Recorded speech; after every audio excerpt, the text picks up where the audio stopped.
Приказка, смелата мравка Аника и голямото приключение. В една зелена поляна, скрита сред цветя и високи треви, живееше малка мравка на име Аника.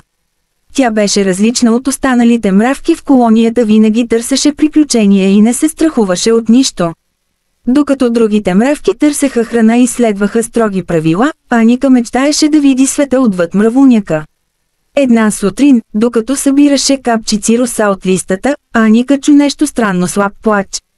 Следвайки звука, тя стигна до стара пъстра гъба, под която стоеше малък бръмбър с счупено крило. «Защо плачеш?» попита Аника със загриженост. «Не мога да летя и се изгубих», отвърна бръмбърът. «Семейството ми е отвъд голямата река, но аз не мога да стигна до там». Аника се замисли. Реката беше известна със своите бурни води и никой от мравуняка не се осмеляваше да я прекоси.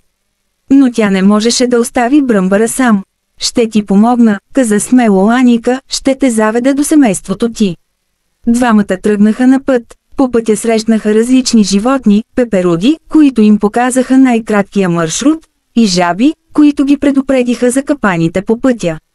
Когато стигнаха до реката, Аника разбра, че задачата няма да е лесна. Водите се виеха бурно, а мост нямаше. «Ще направим съл», предложи тя. Събраха листа и пръчки, а Аника използва лепкавия сок на дърветата, за да ги закрепи. Когато салът беше готов, двамата се качиха и започнаха да гребат с малки клонки. Водата ги носеше напред, но изведнъж огромна вълна ги заля. Салът се разтресе, а бръмбърът извика уплашено. «Аника, ще паднем. Дръж се здраво», отвърна тя и използва цялата си сила, за да задържи сало. Смелостта и упоритостта й ги спасиха. Те успяха да прекосят реката и стигнаха до другия бряг. Там ги очакваха роднините на бръмбъра, които с радост посрещнаха изгубения си близък.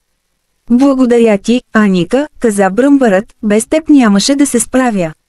Аника се усмихна. Тя разбра, че истинската смелост не е липсата на страх, а способността да помогнеш, дори когато пътят изглежда труден и опасен. И така, Аника се върна в мравуняка като герой. От този ден нататък всички мравки говореха за смелата мравка, която се осмелила да прекоси голямата река.